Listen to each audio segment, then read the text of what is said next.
60 ఏళ్ళుగా రాస్తూనే ఉన్నాడు, అలుపెరగకుండా మాట్లాడుతూనే ఉన్నాడు. మాట్లాడుతున్నాడు అనేది ఏ సందర్భంలో నేను చెప్పదలుచుకున్నానంటే, ఒకసారి కన్నాభిరణ్ గారు ఫోన్ చేసి, ఆప్యాయతో, చాలా చిన్నవాడిని ఆయన కంటే, వృత్తిలో కూడా నాకంటే చాలా సీనియర్ ఆయన, ఒరే ఏదో ఒక మీటింగ్ ఉంది వచ్చి మాట్లాడు అన్నాడు. వస్తావా? మాట్లాడతావు కాదు, వచ్చి మాట్లాడు. మీరు మాట్లాడుతూనే ఉన్నారు ఇన్నేళ్ల నుంచి, ఏమవుతుంది మాట్లాడితే, నేను వచ్చి మాట్లాడితే ఏమవుతుంది అన్న, తెలిసి తెలియక. ఆయన కన్నాభిరాణి కదా, అరే ఒక్క జవాబు చెప్పురా అన్నాడు. ఏంటి సార్ అన్న, మాట్లాడకపోతే ఏమైద్దో చెప్పరా. మాట్లాడకపోతే ఏమైద్దో చెప్తే మాట్లాడొద్దు అని దాని కొనసాగింపుగా, అంటే పోయిన ఆ సమావేశానికి పోయినా మాట్లాడేటప్పుడు దాని మీద చర్చ జరిగింది. ఏం మాట్లాడితే ఏమవుతుంది, ఏమవుతలేదు కదా అన్న. అని అన్నాడు, క్రైస్తు మాట్లాడిండు, మార్క్స్ మాట్లాడిండు, గాంధీ మాట్లాడిండు, అంబేద్కర్ మాట్లాడిండు. అంటే మాట్లాడిన తెల్లారే ఏదో ఒకటి అవుతుందా? ఏం చేసినా ఏమవుతలేదంటే మళ్ళీ ఒక ప్రశ్న, నువ్వేం చేసినావో చెప్పు. అంటే వీటన్నిటికీ సమాధానం లేనటువంటి ప్రశ్నలు. అట్లా ప్రొఫెసర్ హరగోపాల్ గారు 60 ఏళ్ల నుంచి మాట్లాడుతున్నారు. ఆ 5 పుస్తకాల సమీక్ష, అందులో ఉన్నటువంటి ఉపన్యాసాలు, పాణిగారి విశ్లేషణ ఒక పుస్తకం గురించి, అవన్నిటినీ మాట్లాడడం అనేది సాధ్యమైనటువంటి విషయం కాదు. సమయాభావం, సందర్భం కూడా కాదు. నాకేమనిపించిందంటే, ఈ పుస్తకాన్ని సామాజిక చలనం, ప్రజాస్వామిక ప్రతిస్పందన, this could have been a subject matter for round table conference. ఒక అనాలిసిస్, అసలు రాసింది ఏమిటి, ఉపన్యాసాల్లో ఉన్నది ఏమిటి, వాటిని మనం ఎట్లా సమన్వయం చేసుకోవాలి, ఎట్లా చూడాలి అనేది.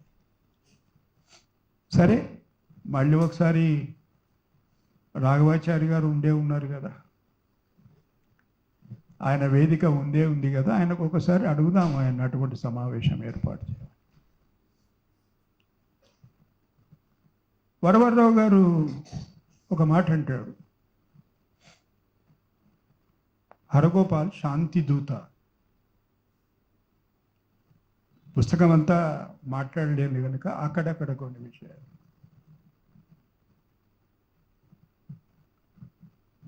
తర్వాత అంటాడు, 40 సంవత్సరాలుగా జీవితం అంతా విద్యార్థి, అధ్యాపకుడు. అంటే ఆయన ఉద్దేశం ఏమిటంటే, నిత్యం విద్యార్థి కాకపోతే నిత్యం ఉపన్యాసాలు ఇవ్వడమో రాయడమో సాధ్యమయ్యేటువంటి పని కాదు అని ఇంకొక మాట అంటాడు. పౌర సమాజం అందరూ హరగోపాల్ను చదవాలి. అది చాలా పెద్ద మాట, వరవర్రావు గారి నుంచి రావడం అది చాలా పెద్ద మాట. డిఎన్ గారేమో 2 నిద్రలేని రాత్రుల గురించి మాట్లాడతాడు ఆయన ఉపన్యాసంలో. ఒకటి ఆందోళన, తెలంగాణ రాష్ట్రం ఏర్పాటయ్యే ముందు జరుగుతున్నటువంటి ప్రక్రియ, పార్లమెంటు వెనక ముందు ఊగిసలాడడం, అదే చివరి రోజు కావడం, నానా రకాల ఇబ్బందులు, కష్టాలు. ఆయన కొంచెం ఎందుకో అన్యూజువల్గా, ఆయన నేచర్ కాదు కానీ ఎక్సైట్ అయినట్టు, వస్తుందా రాదా.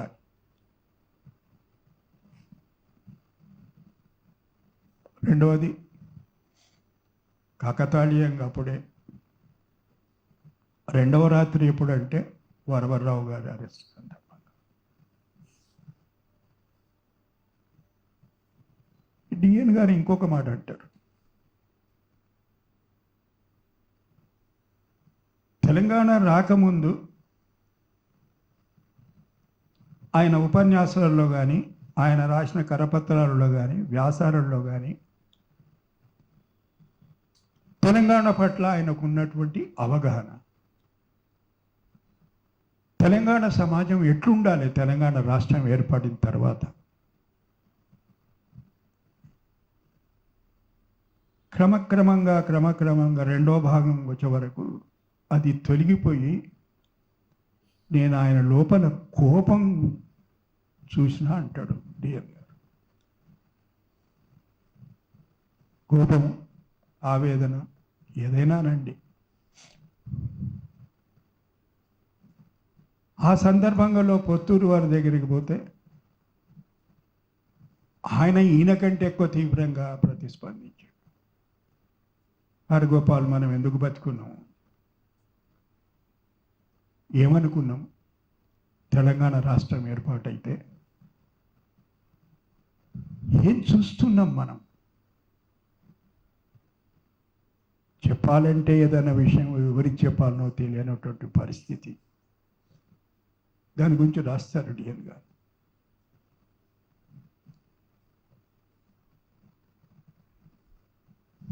రామచంద్రమూర్తి గారేమో ఆయనకు ఉన్న పని చాలన్నట్టు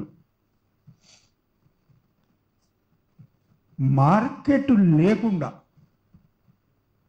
ఒక ప్రజాస్వామ్యం సమసమాజం ఏర్పాటు చేయడం సాధ్యమవుతుందా అనే అధ్యయనం హరగోపాల్ గారు మాత్రమే చేయగలుగుతారు, చేస్తే బాగుంటుంది. నేను అనుకున్న ఆయనకున్న పని కాకుండా నేను కొత్త పని పెట్టి మంచిదే, అది జరిగితే ఇక్కడ ఉన్న వాళ్ళు అందరు భాగస్వాములు అవుతారు, వాళ్ళ ఆలోచనలు మీతో పంచుకుంటారు, మీరు దానికి ఒక రూపం ఇవ్వచ్చు.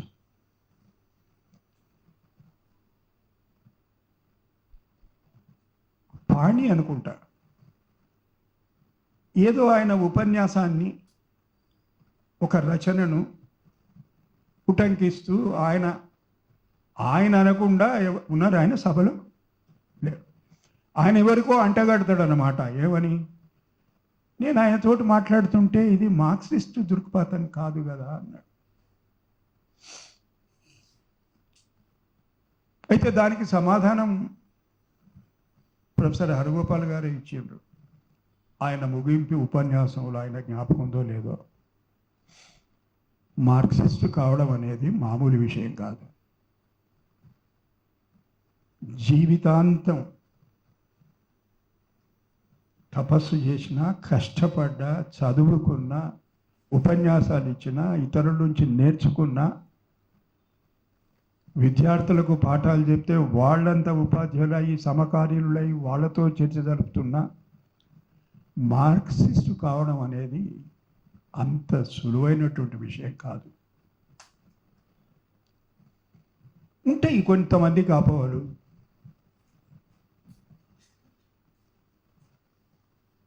గాంధీ 100 వాల్యూమ్స్ ఉన్నాయి, మొదలు ప్రింటెడ్ వాల్యూమ్స్, అవి చదివిన వాళ్ళు దాంట్లో చాలామంది ఉంటారు. ఇక్కడ నేను కూడా ఒకడిని అయితే గాంధీ అని అవుతానా?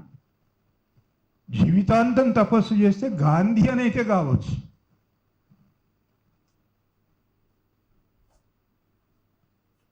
లోహియా రచనలు ఉన్నాయి, ఉపన్యాసాలు ఉన్నాయి, వ్యాసాలు ఉన్నాయి, కొన్ని సిద్ధాంతాలు ఉన్నాయి, కొన్ని సూత్రాలు. అయితే లోహియా చదివితే లోహియా అవుతాడా? చదవంగా అర్థం చేసుకోగా అయితే ఎప్పుడైనా లోయేటి కావచ్చు, గాంధీని కావచ్చు. ఎందుకు ప్రస్తావిస్తున్నదంటే ఎవరు ధోరణిలో వారు ఆ పుస్తకాలను విశ్లేషించిన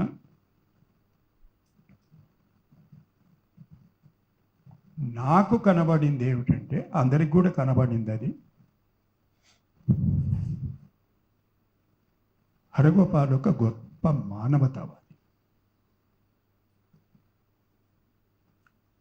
ప్రతి సమస్యను మానవీయ కోణంలో ఆలోచించి సమాజంలో జరుగుతున్నటువంటి పరిణామాలు, పరిస్థితులు ఎట్లా సమన్వయం చేసుకోవాలి, వీటికి ఏమైనా పరిష్కార మార్గం చూపించగలమా అనేది అంతర్లీనంగా అన్ని ఉపన్యాసాలలో నాకు కనబడింది. ఇంకెవరో ఉపన్యాసకులు పేరు జ్ఞాపకం రావటం లేదు, క్షమించాలి. రాజ్యాంగం పట్ల హరగోపాలకు ఉన్నటువంటి అవగాహన. రాజ్యాంగం అంటే మొదటి నుంచి చివరి వరకు అందులో ఉండేటువంటి ఆర్టికల్స్ చదువుకుంటే అర్థమయ్యేది కాదు. ఆయన మాట్లాడతాడు, రాజ్యాంగ రచన కన్నా ముందు, కాన్స్టిట్యూంట్ అసెంబ్లీ కన్నా ముందు జరిగినటువంటి పరిణామాలు, స్వాతంత్రం కొరకు జరిగినటువంటి పోరాటం, ఆ పోరాటాల నుంచి పుట్టుకొచ్చిందే రాజ్యాంగం.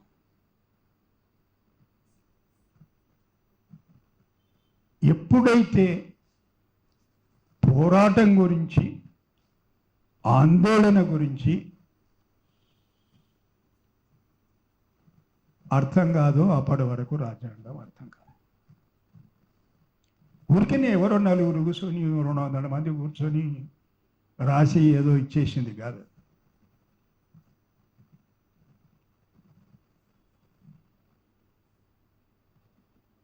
ప్రైవేట్ కాన్వర్సేషన్లో అప్పుడప్పుడు మాట్లాడుతుంటాం. ఆయన నాతో కలిసినప్పుడు అంబేద్కర్ కృషి గురించి, బాబాసాహెబ్ కృషి గురించి, ఎట్లా హరగోపాల్ గారి తపనంత ఏంటంటే, ఉంది కాన్స్టిట్యూషనల్ డెమోక్రసీ ఉన్నది, రాజ్యాంగపరమైనటువంటి ప్రజాస్వామ్యం ఉంది. బట్ మనం ఆశించినటువంటి సామాజిక ప్రజాస్వామ్యం ఏది? Where is the social democracy? Why we have failed in our efforts in bringing that constitutional democracy into action and ultimately achieving the objective social democracy. ఈ ప్రశ్న బాబాసాహెబే లేవనెత్తాడు. రాజ్యాంగం అనే మొక్క అన్ని నేలల్లో బతకదు అంటాడు ఆయన. The plant of constitution would not survive on every soil. Vision అది సర్వైవ్ అయ్యి బాగా పనిచేస్తుంటే హరగోపాల్ గారు 60 సంవత్సరాల నుంచి ఉపన్యాసాలు ఎందుకు, ఆ తపనెందుకు? ఆయన అడుగుతున్నది కూడా అదే.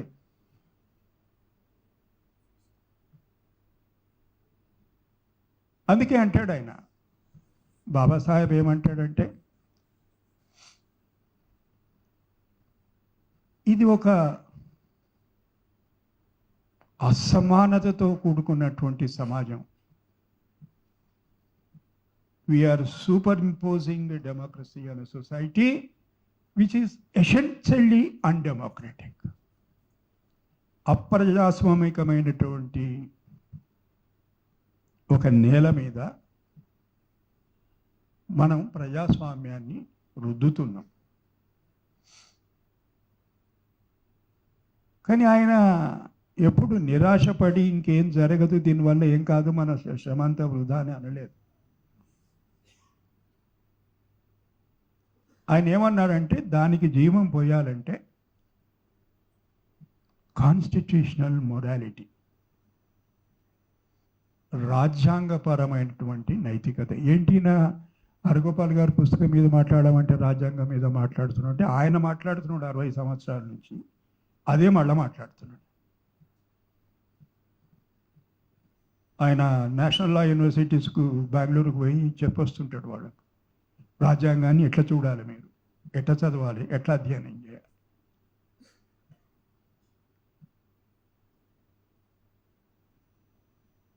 ఆయన అంటాడు అది బ్రిటిష్ ఫిలాసఫర్ గ్రోటే నుంచి తీసుకుంటాడు అది, ఆ కాన్స్టిట్యూషన్ మొరాలిటీ. ఆయన ఎప్పుడు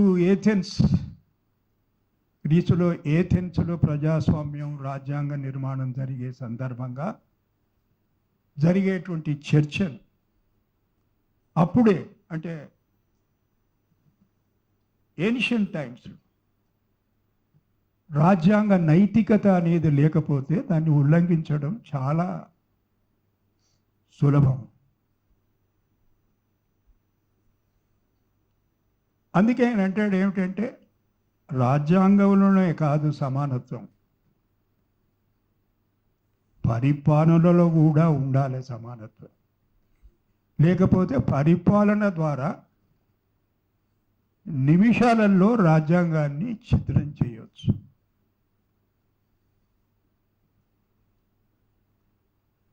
It all depends upon the persons who are operating the constitution.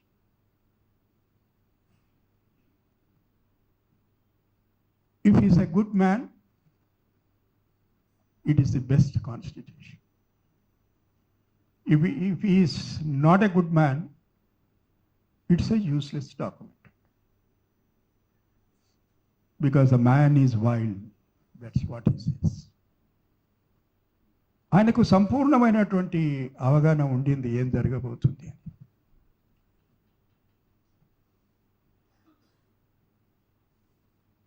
అట్లే ఎసెన్షియల్ రిక్వైర్మెంట్స్ ఆఫ్ డెమోక్రసీ గురించి మాట్లాడతాడు.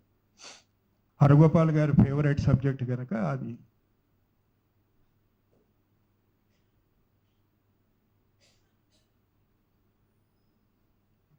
ఆయన్నే జయశంకర్ గురించి మాట్లాడుతూ ఉంటాడు.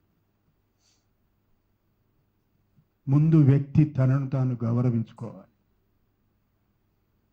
గౌరవించుకున్నప్పుడే ఇతరులు ఎవరైనా, ప్రధానమంత్రులైనా, రాష్ట్రపతులైనా, ముఖ్యమంత్రులైనా, ఎవరైనా వాళ్ళతో సమానంగా మాట్లాడేటువంటి పరిస్థితులు ఉంటాయి. అలాంటి స్వేచ్ఛ ఉంటుంది. మొదలు నీకు నువ్వే గౌరవించుకోకపోతే ఇతరులను గౌరవించలేవు. అప్పుడు ఏమైందంటే పెద్దోళ్ళ మీద తలకాయ ఉంచి వాళ్ళ కాళ్ళు మోకడం, మనకన్నా చిన్నోళ్ళు ఎవరన్నా పాపం ఇటువంటి ఉంటే వాళ్ళతోటి కాళ్ళు. రెండు ఒకటే. It is two sides of the same coin.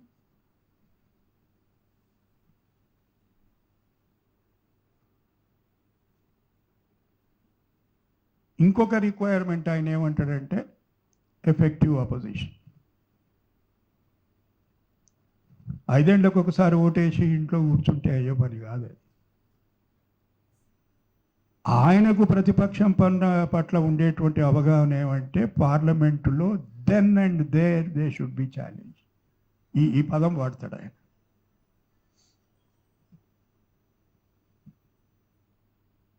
రెండు ముఖ్యమైనవి ఆయన, కాన్స్టిట్యూషన్ కన్వెన్షన్. కాన్స్టిట్యూషన్ మొరాలిటీనే బ్రిటిష్ వాళ్ళు కాన్స్టిట్యూషన్ కన్వెన్షన్స్ అనుకుంటారు. కాన్స్టిట్యూషన్ కన్వెన్షన్ అంటే రాజ్యాంగపరమైనటువంటి ఆనవాయితీలు మనం పాటిస్తే తప్ప రాజ్యాంగం అదంతలదే బతకదు.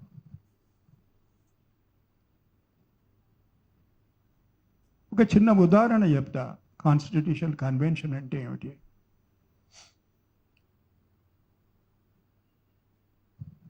Mavlankar was the speaker, Nehru the prime minister.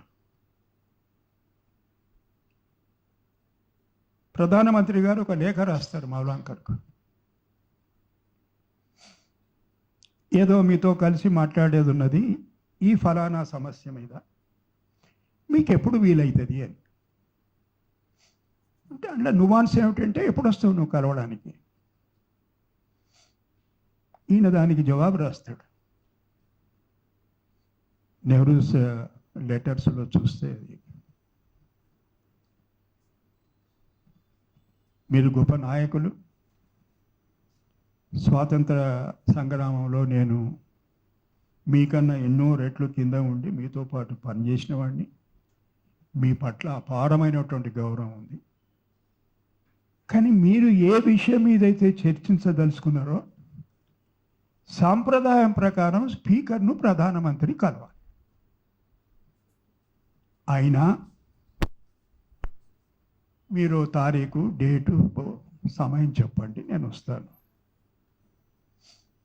దానికి నెహ్రూ జవాబు రాస్తాడు.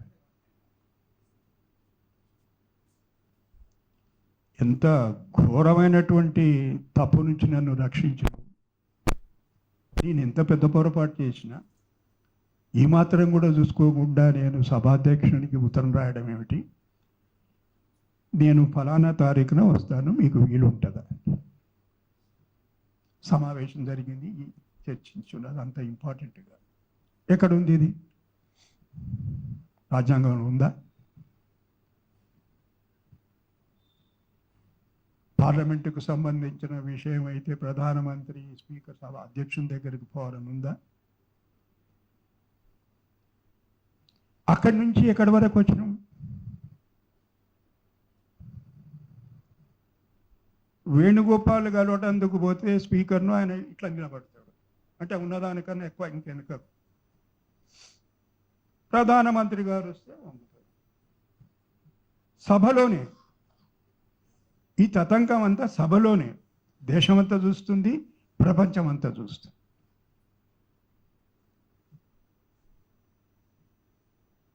ఎందుకంటే మౌలాంకర్ ఎవరో తెలియదు, సభా సాంప్రదాయాలు ఏమిటో తెలియదు.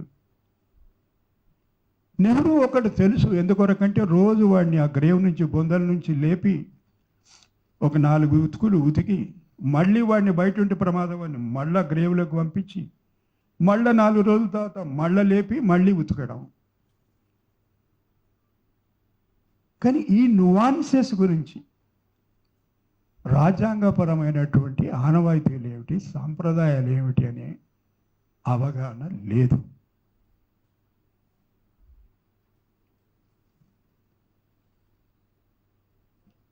హరగోపాల్ గారు లేవగానే మాన్య సదస్య బయట జాయండి, బయట జాओ, బయట జాయ్యక నుంచి ముందుకు పోయింది, బయట జాओ, బయటో.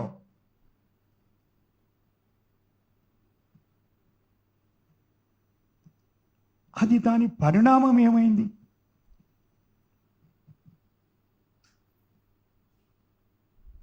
ఇంకా లోపలి దుస్తులు ఏమన్నా ఉండేవో కానీ ఆయన దొడుకునే కోటు, షర్టు అన్ని ప్రతిపక్షాలు నడిపించేస్తాయి. నువ్వు బీజేపీ స్పీకరు అన్నాడు మొన్న అభిషేక్ బెనర్జీ.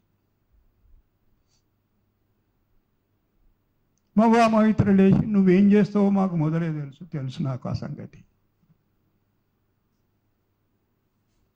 ఇదేదో మనం సంతోషించవలసింది కాదు ఇది. అంటే ఆ స్పందనకు ఈ ప్రతిస్పందన, ఆ కాన్స్టిట్యూషనల్ మొరాలిటీ అని బాబాసాహెబ్ ఏదైతే మాట్లాడుతాడో దాన్ని పాటిస్తే ఈ పరిస్థితులు వచ్చేవి కావు.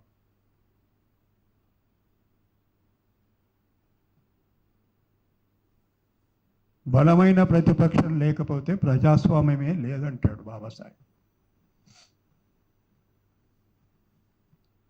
మనమేమో ఆపోజిషన్ ముక్త్ భారత్ అని మనం అంటున్నాం. ఆయన ఏదో పార్టీ పేరు చెప్పిండు ఎందుకు, కానీ అది ప్రధానమైనటువంటి ప్రతిపక్షం కనుక అది లేకపోతే మిగతా వాళ్ళ సంగతి ఏముంది ఎప్పుడైనా చూసుకోవచ్చు, కానీ ఆ పార్టీ ఉండొద్దు.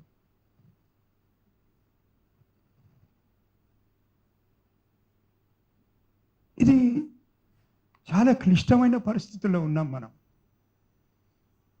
చాలామంది అనుకుంటారు అయిపోయింది, చాలా గొప్ప విజయం దొరికింది. నియంతృత్వ పోకడల నుంచి దేశాన్ని కాపాడుకోగలిగినాము అనే ఒక భావన ఉంది. కొంతవరకు నిజం కావచ్చు, కొంతవరకు. ఎన్నో రోజులు పట్టలే, నిన్ననే కార్గిల్ దివస్. మొన్నటి వరకు ఎన్డీఏ గవర్నమెంట్, నిన్న ఏ మోదీకి సర్కార్ అంటాడు ఆయన. మళ్ళా సేనను ఉద్దేశించి ప్రసంగిస్తూ ప్రతిపక్ష పార్టీలను విమర్శించడం, మళ్ళీ ఇటు చూపించి ఓ లోగ్ అగర్ ఆతే హై ఏ దివస్ నహీ మనాతే. అంటే సైన్యాన్ని ప్రతిపక్షాలకు వ్యతిరేకంగా రెచ్చగొట్టడం రాజ్యాంగ సంప్రదాయమా, రాజ్యాంగ నైతికతన? అడగొచ్చు ఎవరన్నా ఇప్పుడు లేచి, నేను ఎందుకు తీసిన ఈ విషయం అంటే, ఎక్కడ రాసిన సార్ అట్లా మాట్లాడకూడదు. ఇది తీవ్రంగా ఆలోచించాల్సినటువంటి విషయం. పార్లమెంట్ ఉందిగా, మీకు మెజారిటీ ఉంది కదా, పార్లమెంట్లో ఎప్పుడు తిడుతూనే ఉంటారు కదా, తిట్టువాళ్ళను. కానీ ఆ పరిస్థితి లేదని అర్థమైంది. ఇప్పుడు ఎట్లా అయిపోయిందంటే, వాళ్ళు లేచి 4 తిట్లు, అంతకన్నా వాళ్ళు ఎక్కువ తిడుతున్నారు. అందుకొరకు use the platform of army.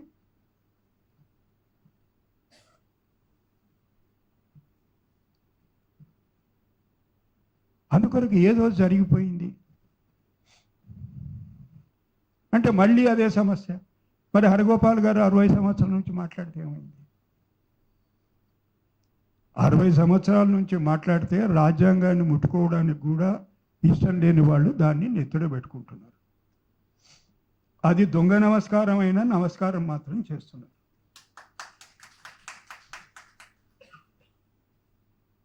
ఆయన మాట్లాడిన తెల్లారే ఫలితం ఉంటుందంటే ఉండదు.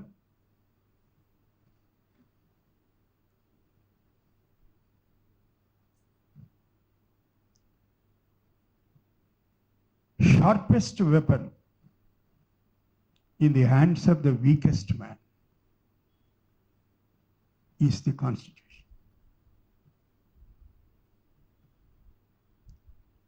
అందుకే ఇక్కడ ఉన్నవాళ్ళము మనము బ్రతికించలేదు ఆ రాజ్యాంగాన్ని. ఆ బుడ్డగోసి పెట్టుకొని ఉంటాడే వాడు. మనం అనుకుంటాం వానికి రాజ్యాంగం అంటే ఏదో అర్థం కాదు, మనకన్నా బాగా అర్థమైంది. ఇంకా కొంచెం అర్థమైతే హరగోపాల్ గారు ఇంకో 4 ఉపన్యాసాలు ఎక్కువిస్తే అది ఇంకా కొంచెం ముందు పోతుంది.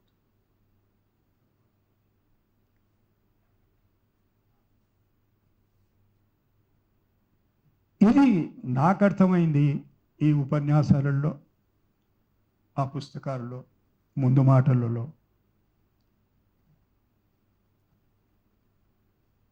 ఎవరో ఒక ఉపన్యాసకుడు మేల్కొలుపు అంటాడు.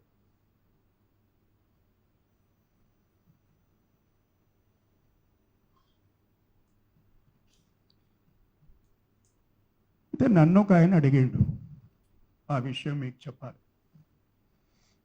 హరగోపాల్ గారు ఉపన్యాసం ఇస్తారు, మాట్లాడతారు, మంచిదే సార్.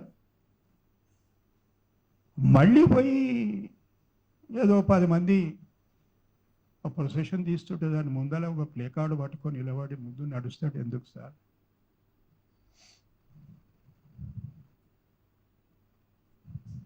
నన్ను ఆ ప్రశ్న అడిగిన ఆయనకు నేను జవాబు చెప్తే అర్థం చేసుకుంటాడు అని చెప్పి నాకు అనిపించలేదు. అందుకొరకు నేను ఆయనతోటి పెద్దగా చర్చను కొనసాగించలేదు. నాకు నేను ప్రశ్న వేసుకున్నాను. నిజమే, ఆ పాలమూరు వేదిక గంజ కేంద్రాలు అంటాడు, ఇంకేదో అంటాడు, పౌరాకుల వేదిక అంటాడు, స్పందన అంటాడు. ఆయన శాంతి దూతగా పనిచేసినప్పుడు తన అనుభవాలను, కొంతమంది మిత్రులను కోల్పోవడం, ఆయనకు కలిగినటువంటి బాధ, అవన్నీ బాగానే ఉంది. కానీ నిజంగా నేను కూడా అనుకున్నా, ఎందుకైనా ఈ స్ట్రీట్లో నడుస్తాడు.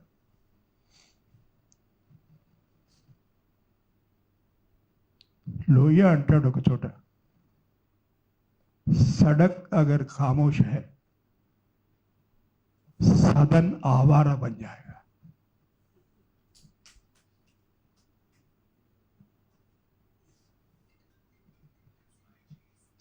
सड़क अगर खामोश है సదన్ ఆవారా పంచాయత్. అంటే అంత ప్రశాంతత, రోడ్డు మీదకి వచ్చి ఎవడు మాట్లాడడు, ఎవడు ప్రొసెషన్ తీయడు, ఎవడు ప్రొటెస్ట్ చేయడు. అంటే చూడడానికి అంత ప్రశాంతంగానే ఉంటుంది. అప్పుడు చట్టసభలు ఆవారా అయిపోతాయట, దాని ఇష్టం వచ్చినట్టు చేసుకుంటారు. అది దాని వెనుక ఉన్నటువంటి రహస్యం.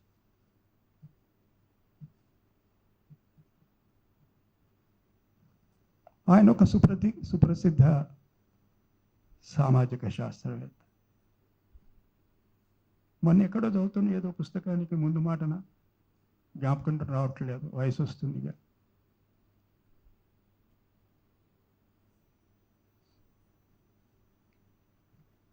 Every social scientist is a public intellectual.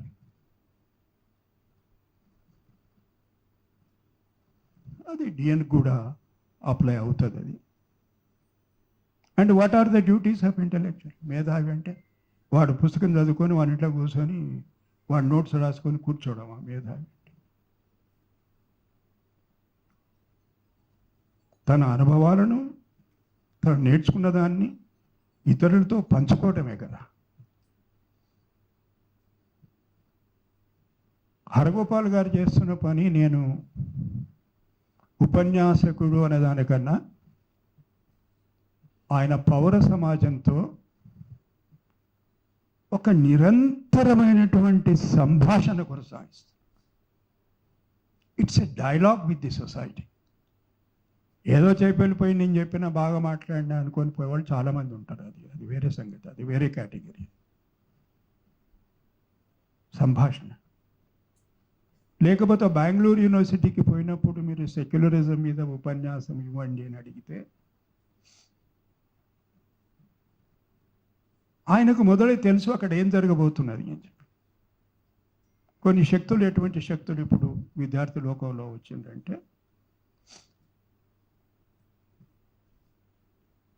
Secularism మీద మాట్లాడు కానీ మార్క్సిస్ట్ దృక్పథంతో మాట్లాడవద్దు అంటే అప్పుడు చెప్తాడు ఆయన.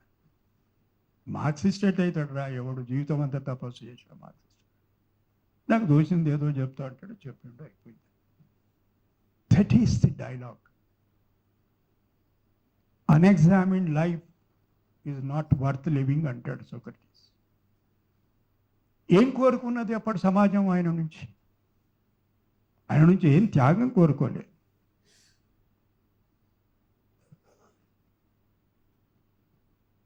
బోధించడం మానుకో.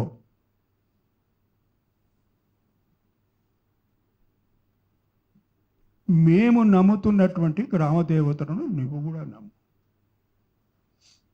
అయితే ఈ రెండింటికి నువ్వు ఒప్పుకుంటే నీకు క్షమాభిక్ష పెట్టి నువ్వు ఇక్కడి నుంచి వెళ్ళిపోయేందుకు అవకాశం ఇస్తావు. ఆయన ఏం చేసిండు? రెండు నా జీవితాంతం చేస్తూనే ఉంటాను.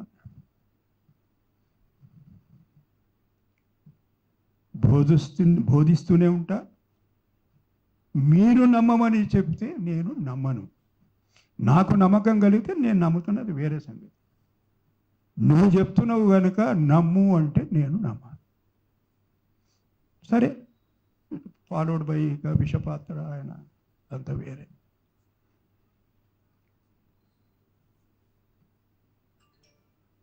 ఎందుకొరకు చెప్తున్నా ఈ మాట అంటే, ఆయనది కూడా మోస్ట్లీ డైలాగే కదా సోక్రటీస్.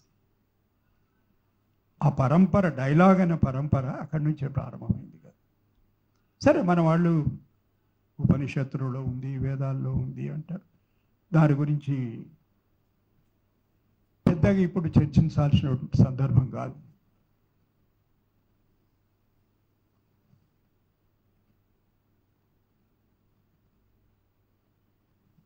ఆయన మాట్లాడే మాటల నుంచి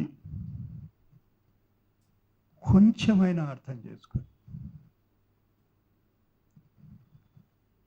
ఒక్క అడుగు మనం ముందుకు వేయగలిగితే సమాజంలో విప్లవాత్మకమైనటువంటి మార్పు అనని కానీ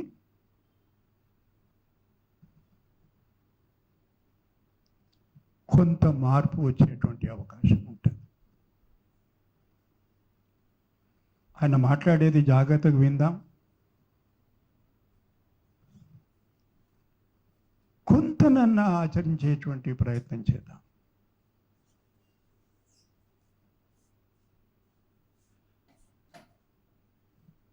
అప్పుడు భారత రాజ్యాంగాన్ని కొంతవరకైనా బతికించుకుందాం అనేటువంటి ఒక కోరిక, ఒక సంకల్పం కలిగేటువంటి అవకాశం. ఎట్లా మరి మార్పు ఎట్లా? 75 ఏళ్ళ స్వాతంత్రం, 70 సంవత్సరాల రాజ్యాంగం అంటే మళ్ళీ అంబేద్కర్ చెప్పిన జవాబు, రామచంద్రమూర్తి గారు చెప్పిన దానికి నా జవాబు ఏంటంటే, మీరు ఏం చేయాల్సిన పని లేదు, రాజ్యాంగంలో ఉన్న ఆదేశిక సూత్రాలను అమలు చేస్తే చాలు. సమానత్వం వైపు అడుగులు పడతాయి.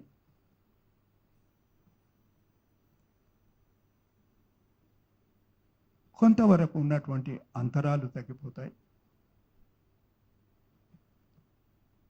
సమాజం పురోగమించేటువంటి అవకాశం ఉంటుంది. కొత్తగా ఇప్పుడు మనం ఏదో చేయాల్సి ఏదో విప్లవం తెస్తాము ఇది అంట, ఆ విషయంలో కొంచెం మళ్ళీ మనం అందరం కలిసి పునరాలోచించుకోవాల్సినటువంటి అవసరం. ఏ దిశగా సాగాలి అది?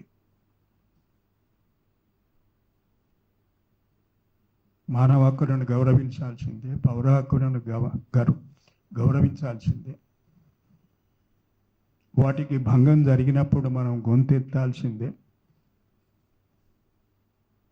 దాని అవతల ఉండేటువంటి ఫ్రేమ్వర్క్ గురించి కొంచెం మళ్ళీ మనం పునర్విచారణ చేసుకోవాల్సినటువంటి అవసరం.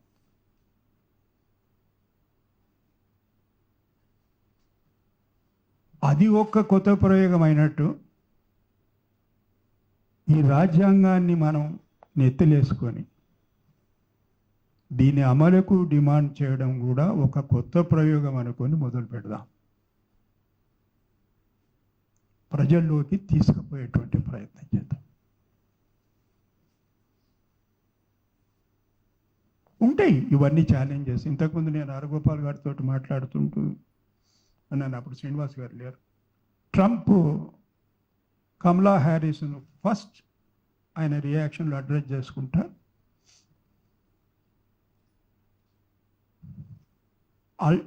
రాడికల్ లెఫ్ట్ లూనటిక్ కమలా హ్యారిస్ను ఆయన సంబోధించినటువంటి సమానత్వం గురించి మాట్లాడితే, స్వేచ్ఛ గురించి మాట్లాడితే, సౌభాతృత్వం గురించి మాట్లాడితే వాడు అర్బన్ నక్సల్.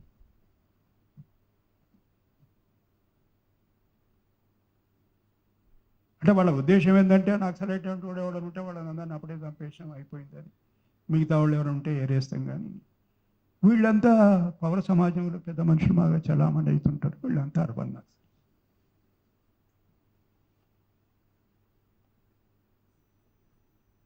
సరే, ఏ పేరు పెట్టినా చేస్తున్న పని మాత్రం కొనసాగుతుంది. మానవ హక్కుల గురించి మాట్లాడుతూనే ఉందాం, స్వేచ్ఛ గురించి మాట్లాడుతూనే ఉందాం, సౌభాతృత్వం గురించి మాట్లాడుతూనే ఉంటాం, ప్రజాస్వామ్యం గురించి మాట్లాడుతూనే ఉందాం.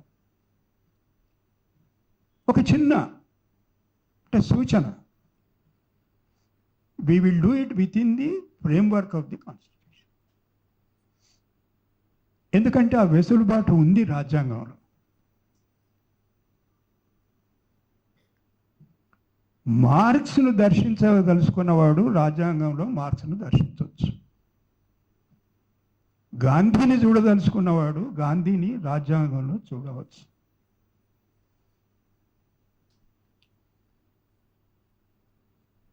Abraham Lincoln's Lyceum speech, anti slavery struggle చూడదలుచుకున్నాడు చూడవచ్చు. సివిల్ రైట్స్ మూవ్మెంట్ నడిపేవాడు మార్టిన్ లూథర్ కింగ్ జూనియర్ను చూడదలుచుకుంటే చూడవచ్చు. వెల్ఫేర్ మెజర్స్ ఫ్రాంక్లిన్ డి రూజ్వెల్ట్ను చూడదలుచుకున్న వాళ్ళు రాజ్యాంగంలో దర్శించవచ్చు. వీటన్నిటికీ చోటు ఉంది ఆ రాజ్యాంగం. మనం చూడదలుచుకోలేదు.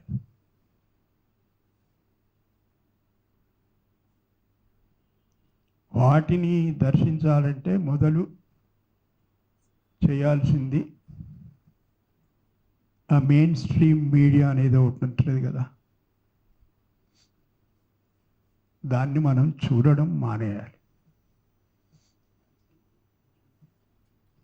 ఇక్కడ ఈ వేణుగోపాల్ ఏదో యూట్యూబ్ నడుపుతాడు, మనకు సమయం ఉంటే చూద్దాం.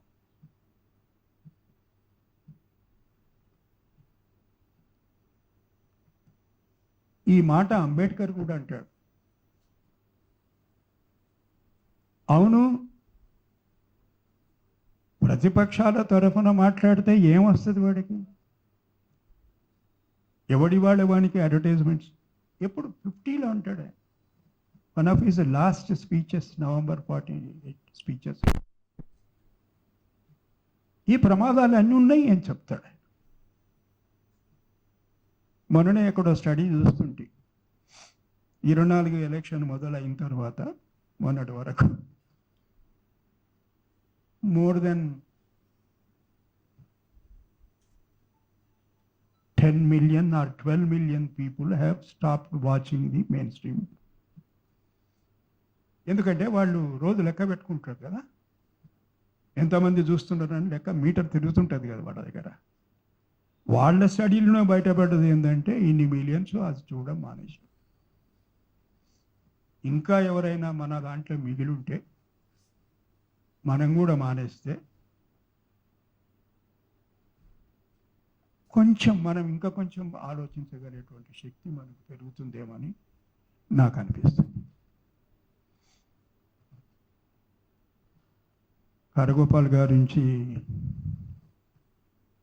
ఇంతసేపు మాట్లాడి వనమాలమ్మ గురించి ఒక్క మాట అన్నా చెప్పకపోతే, డిస్క్రిమినేషన్ అంటే సహజంగా మన లోపల ఉండేటువంటి డిస్క్రిమినేషన్, వారు ఆయన వెనకాల లేకపోతే అది సాధ్యమయ్యేది కాదు. ఏం పని లేదా నీకు, రోజు పొద్దున్నే లేవగానో ప్యాంట్ షర్ట్ వేసుకొని పోతూనే ఉంటావు, ఎక్కడనే రోజు పోయేది. ఎవడ వర్షం పడుతుంది చప్పుడవుట్ ఇంట్లో కూర్చుంటే ఏం చేస్తాడు ఆయన? ఒకరోజు నీకు తెలియదు లేదు నేను పోవాలని అంటాడు, రెండో రోజు ఏం చేస్తాడు, మూడో రోజు ఏం చేస్తాడు? వారి కృషిని, వారి సహాయాన్ని, సహకారాన్ని కూడా అభినందిస్తూ ఈ అపూర్వమైనటువంటి అవకాశం, పుస్తకాలు ఆవిష్కరిస్తుంటాం, మాట్లాడుతుంటాం, ఇది జీవితంలో మర్చిపోనటువంటి ఒక సందర్భం.